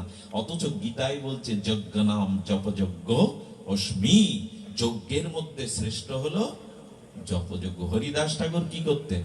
পূজা পার্বণ করতেন। হরিদাস ঠাকুর নামাচার্য কি করতেন? পূজা পার্বণ করতেন? কিচ্ছু করতেন না, 3 লক্ষ নাম জপ করতেন। মহাপ্রভু বললেন তুমি দ্বিজ থেকে শ্রেষ্ঠ, তুমি সন্ন্যাসীর থেকে শ্রেষ্ঠ, তুমি সর্বক্ষণ বেদ অধ্যয়ন করো, সর্বতীর্থে স্নান করো, কারণ হরিনাম জপের মধ্যেই সবকিছু সাধন ভজন মেশানো। কবে করব আমরা? কি অদ্ভুত জানেন, জন্মালাম আর কোলে তুলে নিয়ে মায়া চিনিয়ে, ওই যে মায়া বললাম ধরলো, এই তোর বাবা, এই তোর মাসি, এই তোর কাকা, কোলে তুলে দিয়ে বলে না, আদর করে, যে ওইখানে একবারও ভগবানের নাম মনে করে দিল না। আচ্ছা মরার সময় কি করে? বাবা তোমার ছোট বৌমা কি বলতে চায়, বাবা তোমার নাতি ঢাকায় পড়ে এসেছে, ওর একটু আশীর্বাদ করে দাও। আচ্ছা যে বেটা মরে যাচ্ছে তার একটু ভগবানের কথা মনে করিয়ে দে। এখানে নাতি, ছোট বৌমা, মেসো মাসি, তাকে আরো ডোবাচ্ছিস কেন? কারণ মৃত্যুর সময় ওই মায়াতে মরলে ওর অধোগতি হয়ে যাবে। জং জং বাপি শরণ ভবন্তে ত্যাজ্যন্তে কলেবরং তম তম বৈতিকন্তে ও সদা তদ্ভাব ভাবিতা। মৃত্যুর সময় তোমার যে চিন্তা মনে আসবে ওই রকম গতি হবে। শুকর কুকুরের চিন্তা করলে শুকর কুকুর, টাকার চিন্তা করলে সাপ হতে হবে, কামের চিন্তা মৃত্যুর সময় মনে আসলে তোমাকে বেশ্যা হয়ে জন্মাতে হবে, এটা ভাগবত বলেছে। তুমি যদি বাড়ির চিন্তা করো, ওই বাড়ির মধ্যে সাপ, ব্যাঙ, ইঁদুর হয়ে, কুকুর হয়ে বাড়িটাকে পাহারা দিতে হবে। পুত্র কন্যার স্নেহ মনে করে মারা গেলে শূকর হয়ে বাচ্চা আদর করতে হবে। সব থেকে শূকর তার বাচ্চাদের স্নেহ করে বেশি। এ আমার মন গড়া কল্পিত সিদ্ধান্ত নাই, ভাগবতের সিদ্ধান্ত। এই জন্য মৃত্যুর সময় যাতে ভগবানের নামটা মনে আসে। ওইখানে কি করলাম, ছোট ছেলে এসেছে, নাতি এসেছে, রসগোল্লা খাওয়াও, ফল খাওয়াও আর জল খাওয়াও। গালে জল দিতে হয়, গালে জল দিতে নেই, চরণামৃত দিতে হয়। রাধা মাধবের চরণে চরণামৃত 1 ফোঁটা দিলে কাজ হয়, জল না। ওই সময় তাকে কোনো মায়ার কথা বলবেন না, সামনে ভগবানের ছবিগুলো টানিয়ে দেবেন। গীতা পাঠ করতে বলবেন, যারা পারে বাংলায় করুক, জোরে জোরে গীতা পাঠ করুক। ওই সময় কাউকে বলতে হবে এখানে কেউ কাঁদবে না, এখানে কেউ নাতি নাতনি ছোট বৌমা এই পরিচয় দেবে না। কিন্তু আমরা করিটা কি, বাবা এই তোমার ছোট মেয়ে, এই তোমার নাতি, মরে যাওয়ার পরে বলো হরি। এই সময় হরির নাম মনে পড়েছে, যখন মরে গেছে আচ্ছা তখন ওরে হরি শোনায় কি করবেন? তখন নামের দল ডাকো, শ্মশানে হরে কৃষ্ণ, তখন ওরে কি করবেন আপনি? এই সব বুদ্ধি আমাদের। হরিকথা তো শুনি না, ভাগবত তো জানি না, গীতা তো আমরা ঠিক ঠিক গবেষণা করি না। মৃত্যুর সময় সামনে ঠাকুরের ছবি টানাই দিতে হয় চারিদিকে, গীতা জোরে জোরে পাঠ করতে হয়, আর মায়া কান্না না কেঁদে বলতে হয় অনেকে ছুঁয়ে ছুঁয়ে হরি নাম করো, জোরে জোরে হরে কৃষ্ণ ছুঁয়ে ছুঁয়ে নাম করো। বিদ্যুতে ধরলে, যারে বিদ্যুতে ধরেছে তারে যে ধরে তারাও বিদ্যুতে স্পষ্ট করে। নাম করো, মায়ার কথা এনো না, নাতি নাতনিকে তাকে চিনিয়ে দিও না, এখন ওইগুলো মনে করিয়ে দিও না। কিন্তু অদ্ভুত হলো, সব মায়ার কথা বললাম, মরার পরে বলো হরি, তখন আর ওর কে বলবে বলো হরি?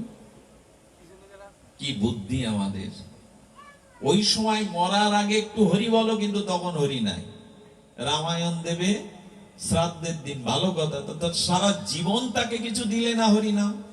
এখন এইসব কথা দোষের কথা বলবার জন্য তো এখানে আসে না, ভালোও লাগে না, কিন্তু আমাদের বর্তমান পরিস্থিতিটা একটু তুলে ধরলাম।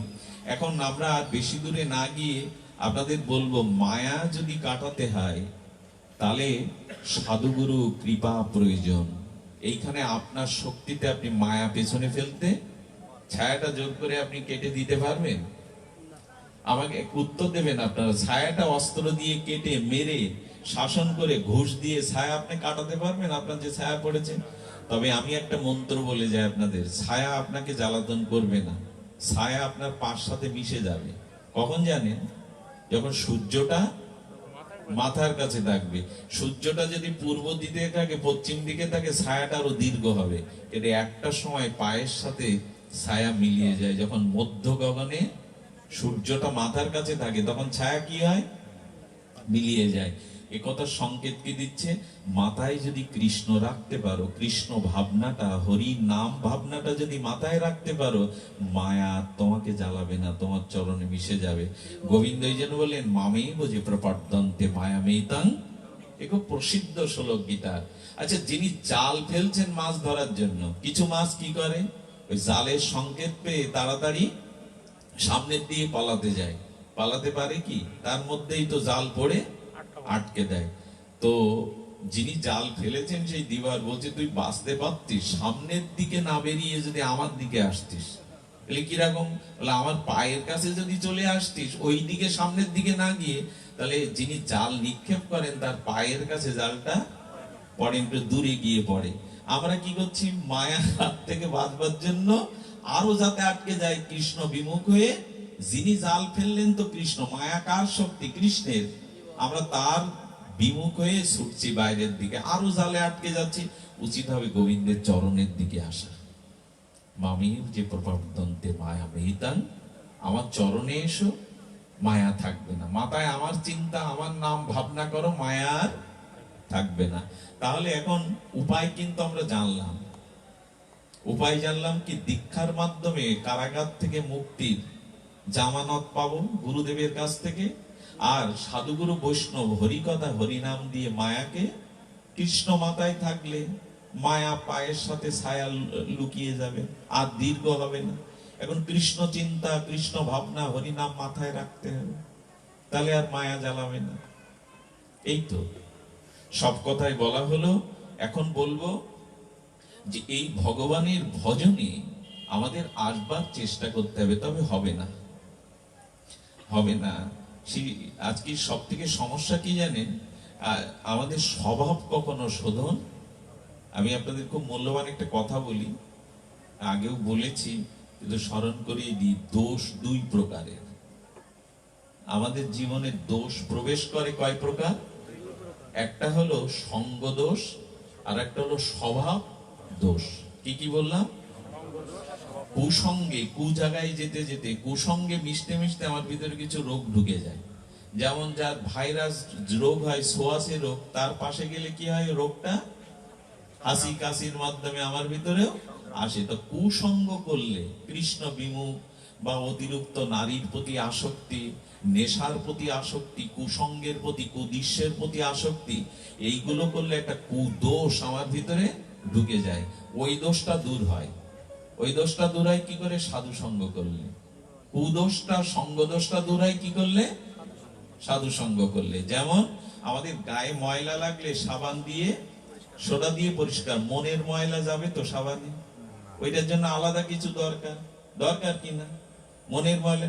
যেমন হচ্ছে ক্যামেরা দুই প্রকার।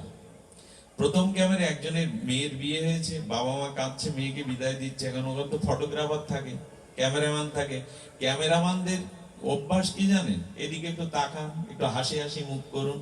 আচ্ছা, মেয়ে বিদায় দিচ্ছে, বাপ মা কাঁদছে, ক্যামেরাম্যানকে বলছে একটু তাকান, একটু হাসি হাসি মুখ করুন। বলে বেটা, মেয়ে বিদায় দিচ্ছে, এখন চোখের জালে তোর দিকে হাসি করবে, বলে একটু তাকান তো, এরকম কাঁদতে কাঁদতে কি ছবি ভালো হয়? তো ক্যামেরাম্যান ওই দুঃখ ভেতরে, কিন্তু বাইরের ছবি তুললো হাসি মাখা। আর একটা ক্যামেরা আছে যেটা বাইরের কিছু জামা কাপড়, মুখের হাসি মাসি, দুঃখ উঠবে না, কিন্তু ভেতরে যা আছে তা উঠে যাবে। ওটা এক্সরে মেশিন। এক্সরে মেশিনে ছবি তুললে কি হয়? ভেতরে কোথায় কি রোগ আছে, হাড় ক্ষয় আছে, হাড় যেখান থেকে ছাড়িয়ে গেছে, সবকিছু তুলবে, কিন্তু বাইরের কিছু, কি জামা গায়ে দিছিল, কিরকম হাসছিল না কাঁদছিল, উঠবে না। তো ক্যামেরা যেমন দুটো, এক্সরে ক্যামেরা আর একটা হলো বাইরের ক্যামেরা। তো আমাদের সঙ্গ দোষও দুটো। এক, কুসঙ্গ করলে, কুদৃষ্ট দেখলে যে দোষ আসে, ওটা সঙ্গের দ্বারা দূর হয়। কিন্তু জন্মগত দোষ, স্বভাব দোষ, ওইটা দূর। আচ্ছা, কুকুরের ল্যাজ সোজা পাইপ দিয়ে সমাজ রেখে দিলেন, সোজা করার জন্য সমাজ পাইপের মধ্যে পুরে রেখে দিলেন, সমাজ পর ছেড়ে দিলে কি হবে? ঘি দিয়ে টানেন, সোজা পাইপ দিয়ে সমাজ সোজা করে রাখেন, ছেড়ে দিলেন। এইখানে হরিকথা শুনলাম, বেশ একটু ভালো লাগলো, বিল্লমঙ্গল বলছে বেশ যুক্তি দিয়ে, কথাগুলো ছোট ছোট করে বলছে, ভালো লাগলো। ভালো লাগলেই, ভালো লেগেছে, উঠে গিয়ে আবার বাড়ি গিয়ে কিরম হবে জানেন? স্বভাব দোষ কিরম জানেন? এখানে খুব কাঁদলেন, হরিকথা শুনলেন, যে বেচারা গৃহিণী, মানে বাড়ির মানুষটা আসতে পারেনি, ও সারাদিন পরিশ্রম, রান্না বান্না, ঘরের কাজ কি কম, ঘুমিয়ে পড়েছে। আপনার ডাকতে একটু ৩-৪ বার ডেকেছেন, একটু বেশি ডেকেছেন, ঘরের দরজায় লাথি দিয়ে এমন খিস্তি খেউড় গেলেন। হ্যাঁ, আপনি কোথা থেকে গেলেন? এখন বাড়ি ভাগবত শুনে গেলেন। স্বভাব দোষ হলো এইখানে খুব কাঁদলেন, অথবা একটু নত হলেন, সাধু দেখলে প্রণাম করবেন, ৩-৪ বার ডেকেছেন, তাতে কি হয়েছে? বেচারি ঘুমিয়ে পড়েছে, এমন খিস্তি দিয়ে দরজায় লাথি টাতি মারলেন, ভাগবত সব মাথায় উঠলো। তো স্বভাব দোষ মানুষের, এটা হয় কিনা? মিথ্যা বললাম নাকি? হয়, এটা হয়। তো হয়েছে কি? স্বভাব দোষ কি বলছি, বারবার কয়েকবার বলে ফেলেছি কথাটা। স্বভাব কাকে বলে? আপনি পূর্ব যেমন কর্ম করেছেন, আর পিতামাতা যখন আপনার জন্ম দিচ্ছিল, ওই সময় মার মনে স্বামীর প্রতি যেরকম শ্রদ্ধা ভাবনা সেরকম ছিল, আর স্বামী স্ত্রীকে যেরূপ ভাবে গ্রহণ করেছিল, ওই রকম একটা স্বভাবের আত্মা গর্ভে ঢুকে যায়। জন্মের সময় পিতামাতার মনোভাব, পূর্ব জন্মে যেমন যেমন কর্ম করেছেন, আর যে পরিবেশে, যে পরিবারে জন্মেছেন, তাদের আচার আচরণ, তাদের শিক্ষা, এই তিনটে মিলে তৈরি হয় স্বভাব। কি বললাম? পূর্ব জন্মে যেমন যেমন কর্ম করেছি তার ছাপ, আর আমার জন্মের সময় বাবা মা যেরকম ভাবনা দিয়ে আমাকে জন্ম দিয়েছে। যদি কামের দ্বারা জন্ম দেয়, আমি হব দুর্যোধন। আর যদি ভজন সাধন, পবিত্রতা সাধন ভজন করে জন্ম দেয় ধর্মের দ্বারায়, তবে আমি হব অর্জুন। পাশাপাশি আমি হব যুধিষ্ঠির। তো জন্মের সময় যেরূপ ভাবনা ছিল, পূর্ব জন্মের যেরূপ কর্মফল ছিল, আর ছোটবেলা থেকে যে পরিবেশে দেখে বড় হয়েছি, এই তিনটে মিলে হয় স্বভাব। বোঝা গেল? এই স্বভাব দোষ কিন্তু আপনার সহজে কেন, কয়েক জন্ম ব্যাপীও যাবে না। কুকুরের লাশ সোজা ও পাইপ দিয়ে সমাজ রাখলেও হবে না। তাহলে এখন উপায় কি? এই দেখুন, এর একটা ভালো দৃষ্টান্ত রামায়ণে দিছে। আচ্ছা, রাবণ ত্রিলোক বিজয়ী এত ক্ষমতাধর হলো কার উপাসনা করে? রাবণ কার উপাসনা করত? মায়েরা বলুন, শিব ঠাকুরের। তো ত্রিলোক বিজয়ী হলেন মহাদেবের উপাসনা করে। আর মহাদেব কার উপাসনা করে? পঞ্চমুখে কার নাম করে? রামচন্দ্রের। এই তো। আচ্ছা, সীতা যখন হরণ হলো, সীতা হরণ হলো না? বিভীষণ বোঝালো রাবণকে, বোঝালো কিনা? মন্দোদরি বোঝালো, সীতাকে ফেরত দাও। আচ্ছা, ভগবান মহাদেবের উপাসনা করে রাবণ বড় হলো, তিলক বিজয়ী হলো। আচ্ছা, আবার শিব ঠাকুর উপাসনা করছে ভগবান রামের। শিব ঠাকুরের উচিত ছিল না রাবণকে বোঝানো, তুমি আমার শিষ্য, তুমি আমার বলে এত বলিয়ান হয়েছো, তা আমি যার উপাসনা করি সেই জগৎ মাতা সীতাকে রাবণ তুমি ফেরত দাও। রামায়ণে কোথাও দেখেছেন মহাদেব রাবণকেই উপদেশ দিতেন? কোথাও নাই। বাল্মীকি কৃত রামায়ণে নাই, তুলসী কৃত রামায়ণে নাই। শিব ঠাকুরকে একজন জিজ্ঞাসা করেছিল, প্রভু আপনি ওকে বললেন না কেন, একটু উপদেশ দিলেন না কেন?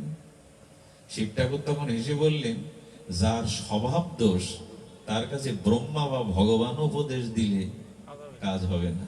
আমি বললেও কি বলতো জানেন? এই জন্য যে আমার কথা রাখবে না আমি জানি, এই জন্য রাবণকে আমি কোন উপদেশ দিতে যাইনি। কি মর্মান্তিক সত্য কথা দেখুন, স্বভাব দোষ যায় না।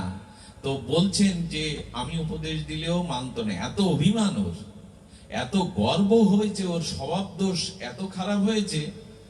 এরও কারণ আছে। রাবণের মার নাম কি? কি মা?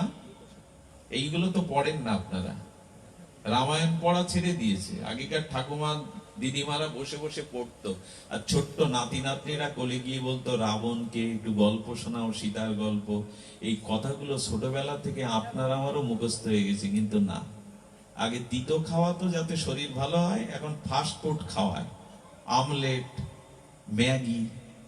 এই তিতো আর মায়েরা এখন খাওয়ায় না, সব বদলে গেছে। খাওয়ার সময় ছোট বাচ্চারাতে মোবাইল, ওই না হলে খাবে না। জানেন হিন্দু ধর্মে এখন অভিশাপ ঢুকে গেছে, যে হিন্দু বিছানায় বসে খায় তার নরক আটকানোর ক্ষমতা কারো নেই বলে দিয়েছে শাস্ত্র। কিন্তু এখন সব বিছানায় বসে, এগুলোই এত অভিশাপ ঢুকে গেছে হিন্দুর ঘরে ঘরে, এখন বিছানায় বসে বাচ্চাকে খাওয়ায়, নিজেরাও খায়। একটা অদ্ভুত সংস্কৃতি। তা ভজন না করে করে, সাধুসঙ্গ না করে করে সব গেল। নিজের খাটের পাশে ছোট্ট করে একটা ঠাকুরের আসন রাখা, খাটটা 20,000 টাকা দিয়ে করেছেন, 10,000 টাকা ড্রেসিং টেবিল করেছেন, ঠাকুরের জায়গাটা আপনার খাটের নিচে, পাত ধুলো গুলো গিলে উড়ে পড়বে। আপনি অশ্লীল ভাষা, অখাদ্য খাবেন, ওইটা ভগবানের ওই জায়গায় রাখবেন। ঘর দুটো না থাকে, একটা থাকুক, কিন্তু যেখানে ভগবানের আসনটা রাখবেন, ড্রেসিং টেবিল, শোয়ার খাট, একটা টিভির মতো একটু উন্নত করে রাখতে হবে। আর যেখানে রাখবেন ওখানে একটা পর্দা দিতে হবে। ছেলের বন্ধু বান্ধব জুতো ভাই দিয়ে উঠছে ঘরে, যে ঘরে ঠাকুর আছে, এগুলো অভিশাপ ছাড়া কি? ওইখানে রেখে অভিশাপ জোগাড় করছেন কেন? অপরাধ করছেন কেন? না রাখা বরঞ্চ ভালো, মর্যাদা দিন তাকে। কে কাকে বোঝাবে, কে কাকে বলবে? স্বভাব এমন জায়গায় এসে গেছে, এখন এরকম বলেও কোনো কাজ হবে না। রাবণকে বলেনি। শিব ঠাকুর বললেন, আমি যদি ওকে উপদেশ দিতে যেতাম, রাবণ বলতো, প্রভু আপনার মাথা 5টা আর আমার মাথা। রাবণের মাথা কটা? অহংকারী রাবণ উল্টে জ্ঞান দিত, আপনার মাথা 5টা আমার 10টা, আমারে উপদেশ দিতে আসেন না। এখন তো কিছু বললে মানুষ ওই বলে না, আরে রাখো রাখো তোমার জ্ঞান। অনেকেই বলে রাখো রাখো লেকচার, রাখো রাখো ওগুলো, আমি বুঝি কম, আমি জানি কম, আমার বিদ্যা জ্ঞান নেই যে তুমি আমারে বোঝাবা। শ্রদ্ধা নেই, সাধুতে শ্রদ্ধা নেই, হরিকথাতে আমি বুঝি। অহংকারী রাবণও তাই। এই জন্য স্বভাব দোষ দূর হবে না, তবে স্বভাব দোষ দূর হবে দুটো জিনিস, এটা বলেই পাঠ বিশ্রাম করি।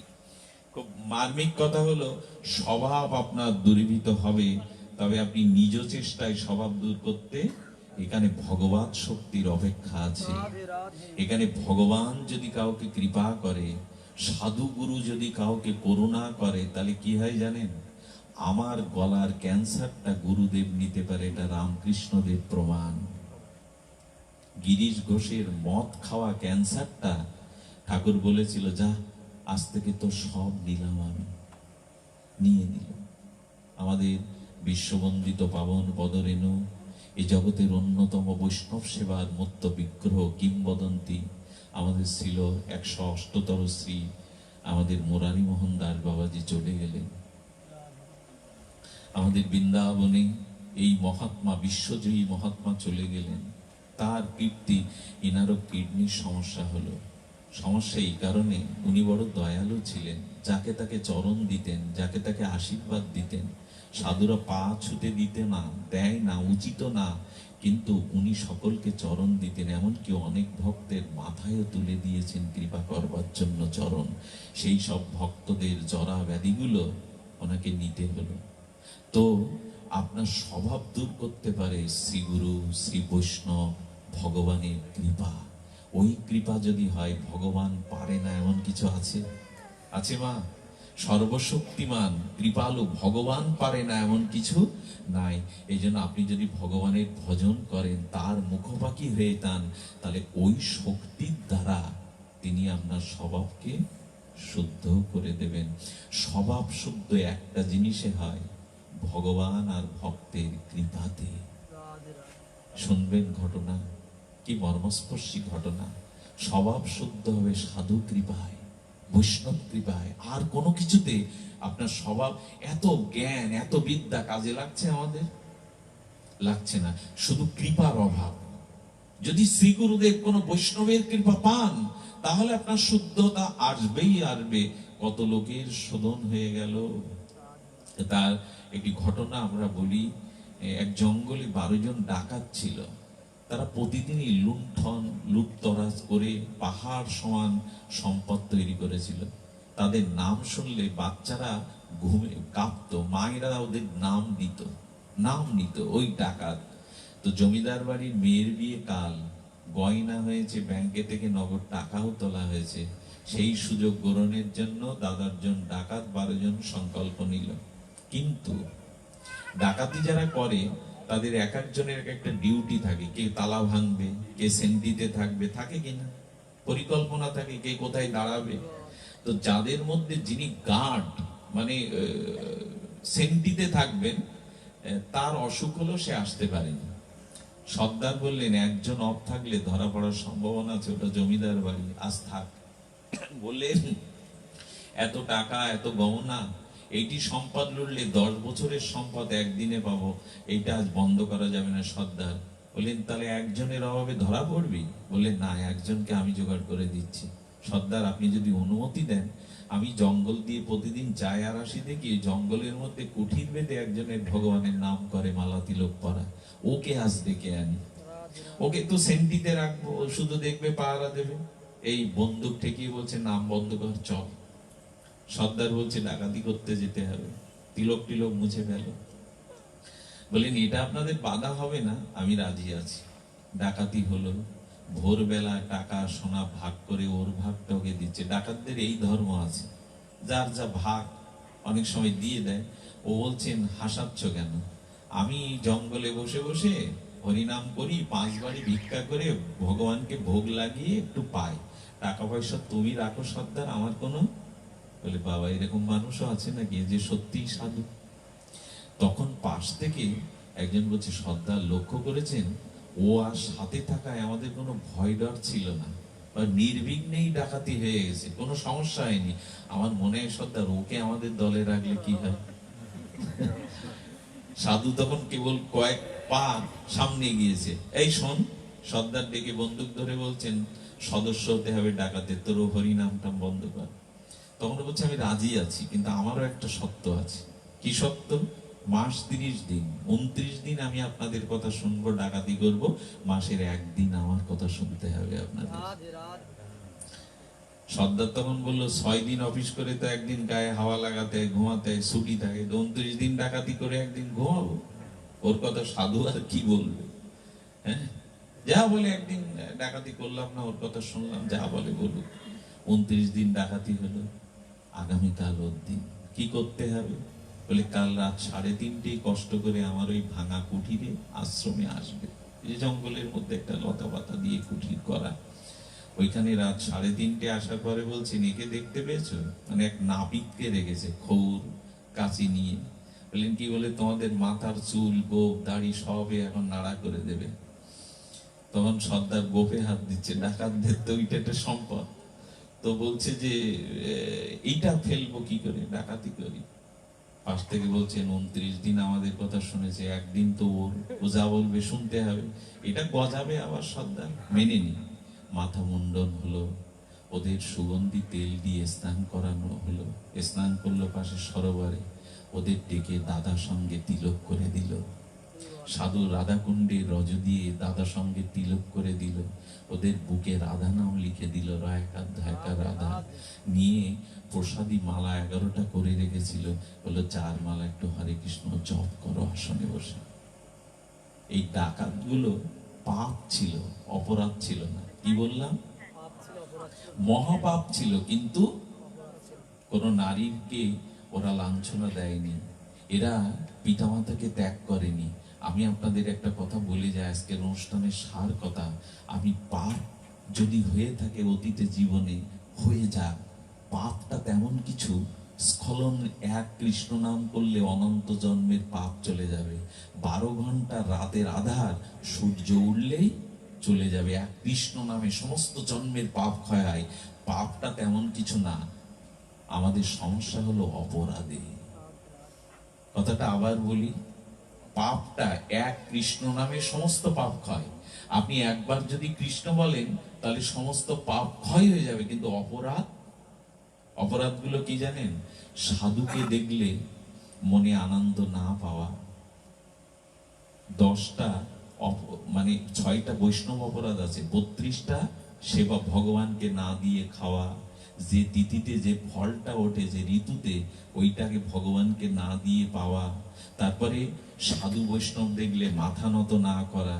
এরকম অপরাধগুলো যদি করেন তাহলে কোটি জন্ম হরিনাম করলে পার পাওয়া যাবে না। অপরাধটা হলো পাথরের দেয়ালের মতো, হাতি ঢুকতে পারবে না পাঁচিলের মধ্যে। আর পাপটা হলো ঘেরা বেড়ার মতো, যে কেউ ভাঙতে পারবে। দয়া করে অপরাধ করেন। অপরাধটা হলো সাধু নিন্দা করা, অপরাধটা হলো বৈষ্ণব নিন্দা করা, অপরাধটা হলো বহুদিন হরিনামের মহিমা শুনেও হরিনাম না করা। এগুলো সব অপরাধের মধ্যে। অপরাধ স্খলন হয় না। এই চোরগুলো, ডাকাতগুলোর পাপ ছিল, মহাপাপ ছিল, কিন্তু অপরাধ। আচ্ছা, এক অজামিল তার ছেলে নারায়ণ ডেকে বৈকুণ্ঠ গেল। অজামিল মুনির পুত্র, ব্রাহ্মণের, বেশ্যাকে বিয়ে করলো, চুরি ডাকাতি করলো, ও নারায়ণ বলে উদ্ধার হলো, আপনার হবে না? ভাগবত বলছেন অজামিলের পাপ ছিল কিন্তু অপরাধ ছিল না, এই জন্য ও নারায়ণ পুত্রকে ডেকে উদ্ধার পেল। তোমার যদি পাপ থাকে এক কৃষ্ণ নামে যাবে, কিন্তু যদি বৈষ্ণব অপরাধ থাকে, সাধু অপরাধ থাকে, তাহলে কোটি জন্মও নাম করলে ফল হবে না। কি মর্মান্তিক কথা! এই জন্য অপরাধ করেন না, সাধু নিন্দা করবেন না, সাধুকে দেখে টিটকারি করা। আচ্ছা, ওর পাপে ও ডুবুক। তিলক মালা নিয়ে মুসলমানরা অন্তত তাদের মানুষদের দেখলে সালাম আলাইকুম দেয়। আমাদেরও মাঝে মাঝে সাদা পোশাক চাঁদনি রাত্রে দেখে মৌলবী মনে করে সালাম দেয়, গাড়ি থামিয়ে, রিক্সাওয়ালা।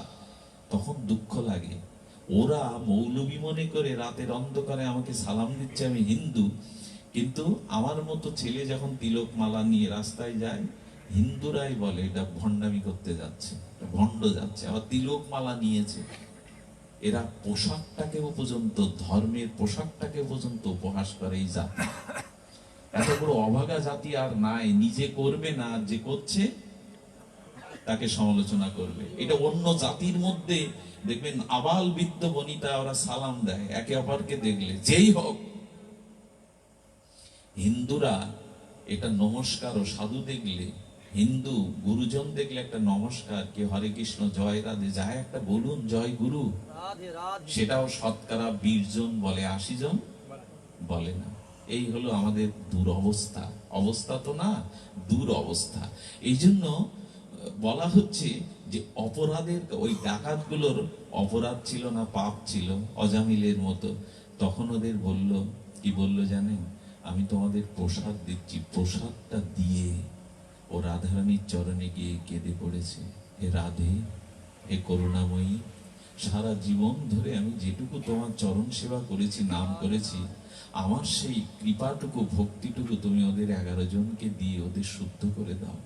কোন ভক্ত যদি আপনার আড়ালে ভগবানের কাছে আপনার জন্য প্রার্থনা করতে থাকে, চোখের জল ফেলতে থাকে, সেই দিনই কেবল আপনার স্বভাব সংশোধন হবে, এর আগে নয়।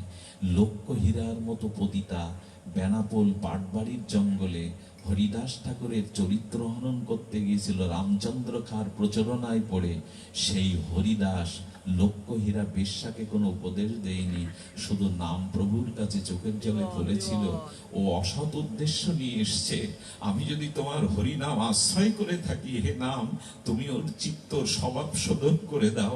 ওই এক প্রার্থনায়, হরিদাসের কথায় লক্ষ্যহীরার মতো পতিতা বৈষ্ণবী হয়ে গেল। পাপের টাকাগুলো বিলিয়ে দিয়ে অত সুন্দর কেশ মুন্ডন করে একটা তুলসী পাতা চিবিয়ে 1,00,000 কৃষ্ণ নাম করে হয়ে গেল পরমহন্তি।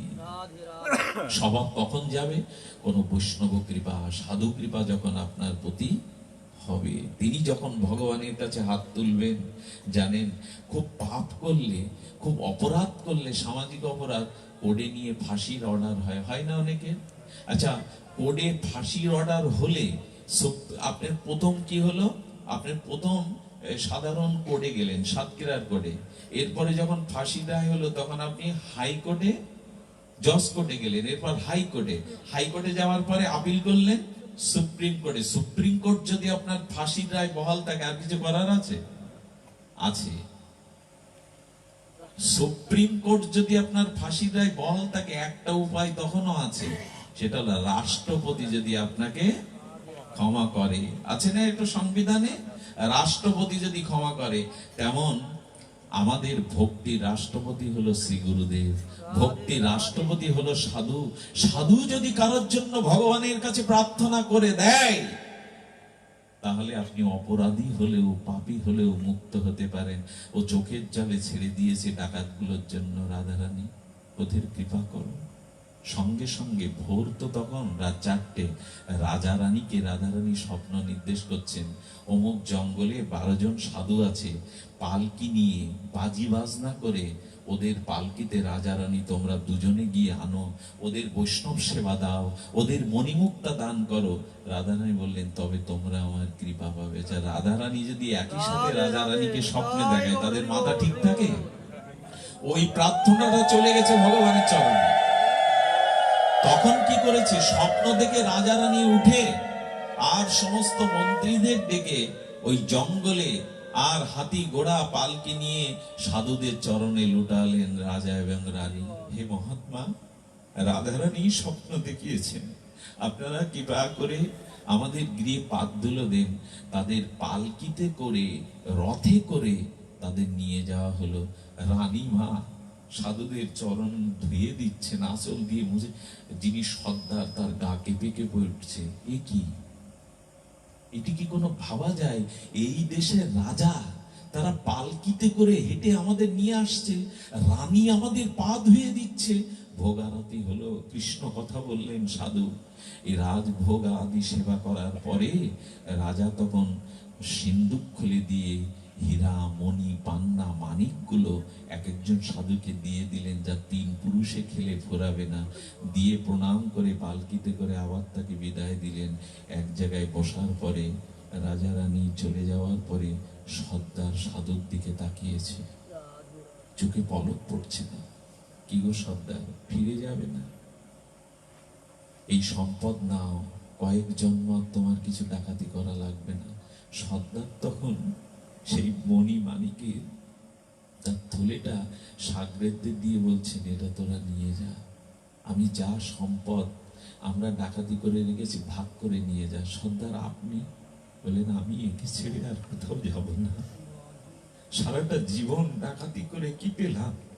একটা দিন ওর কাছে এসে মনে হচ্ছে আজকে জীবন শুধু ধন্য হলো না, আজকে জীবনকে আমি উপলব্ধি করলাম। তোরা চলে যা। সর্দারকে বলছেন, সারা জীবন আপনার আনুগত্য মেনেছি, আপনি যদি না যান আমরাও ওকে ছেড়ে কোথাও যাব না। আজ থেকে এই যাত্রা চলে যাক, ও যেটা বলবে। এই 12 জন তখনই হয়ে গেল ভগবানের প্রিয় ভক্ত। যতদিন কোনো মহতের কৃপা আপনার উপরে না হবে, ততদিন আপনার স্বভাব পরিবর্তন কোনো উপদেশে হবে না, যাগযজ্ঞ পূজা পার্বণেও হবে না। মহতের কৃপা চাই। কোন মহতের কৃপা বিনা আজ পর্যন্ত সৃষ্টির থেকে শুরু করে পৃথিবীতে আজ পর্যন্ত কেউ প্রেম ভক্তি পায়নি মহতের কৃপা ছাড়া। নরেন দত্ত, বিবেকানন্দ হয় না যদি রামকৃষ্ণের কৃপা না পায়। কোনোদিন হয় না। এই জন্য গুরু কৃপা, সাধু কৃপা, অহংকার ত্যাগ করুন, নিজেকে দৈন্য নত করতে শিখুন, আর সাধুগুরু বৈষ্ণব সঙ্গের দ্বারা তাদের কৃপা নিতে চেষ্টা করুন। আজ এইটুকুই বলে প্রেমানন্দকে ডাকছি, ও আপনাদের মাঝে দুটি কথা সংক্ষিপ্ত পরিসরে বলে